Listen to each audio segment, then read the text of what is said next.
बुलड़ी शाह करीम में जसकम कारकुनन उर्स कीहर ऐं ज़ुबैर शाह जी बाज़ियाबी ऐं सिंधु दरिया ते ठहंदड़ 6 नवनि किनारनि के ख़िलाफ़ एहतजाजी रैली कढी धरणो हयो वियो। जीअं सिंध क़ौमी महाज़ आरीसर ग्रुप जे चेयरमैन असलम खैरपुरी, सूरे सिंधी अवामी तहरीक जे चेयरमैन नवाज़ खान ज़ौहर, नौमान शोरो, यूसुफ कुंभार ऐं यार मोहम्मद कीहर जी अॻुवाणी में सवे कारकुननि सां गॾु एहतजाज करे धरणो हयो वियो। इन मौक़े ते सख़्त नारेबाज़ी कई वई, जॾहिं त अॻुवाननि जो चवणु हो त उर्स कीहर ऐं ज़ुबैर शाह खे आज़ाद कयो वञे ऐं सिंध दुश्मन मंसूबनि खे ख़तमु कयो वञे। असां पंहिंजी जान ॾेई था सघूं मगर सिंधु ते धाड़ो हणण न ॾींदासीं। सिंधु असांजो ऐं असांजे बचनि जो जियापो आहे। हिननि वधीक चयो त असांजा खभे गुम कयल कारकुन आज़ाद कया वञनि, ॿी सूरत में असां एहतजाज जो दाइरो वधाईंदासीं। असां हिकु भेरो ॿीहर ॿुधाईंदा आहियूं त बुलड़ी शाह करीम में जसकम कारकुननि जी बाज़ियाबी लाइ ऐं नवां केनाल अॾण ख़िलाफ़ एहतजाजी मुज़ाहिरो कयो आहे। मुज़ाहिरे जी अॻुवाणी जीए सिंध क़ौमी महाज़ आरीसर ग्रुप जे चेयरमैन असलम खैरपुरी, सूरे सिंधी अवामी तहरीक जे चेयरमैन नवाज़ खान ज़ौहर ऐं ॿियनि कई ऐं इन मौक़े ते शदीद नारेबाज़ी कई वई।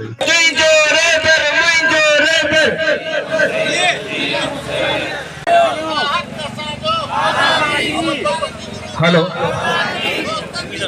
नाव में दी आज वो रात के कर जगह जगह उन्हें जगह रखी है पंजी की कोशिश है। याद रखो सिंधु हुकूमत तुझे याद पार्टी हुकूमत तुझे हरियाणा वाली जगह जगह सबर के वसीले माथो तो करे सके, कैसे के वसीले माथो तो करे सके, गिरफ्तारी के वसीले माथो तो करे सके, मारी के खंबे खोटे के वसीले माथो तो करे। को पंज भरिया कार छेवी तारीख कारी रात कचो घड़ो, कारी रात कचो घड़ो प्रियंगाई कोई दिलकारी के कयो, कोई के आजाद कयो, पर साथी सजा घुमे पर सजी सिंध में ऐं जेम सिंह सां लॻा पिल उन्हनि जा अॻुवान दोस्तो बासिम खैरपुरी, जैसे कौमी पार्टी के चेयरमैन बा नवाज खान ज़ौहर, जैसे महाज जो जिले सीतावन जो सदर बा नौमान शोरो, बेली कमरानी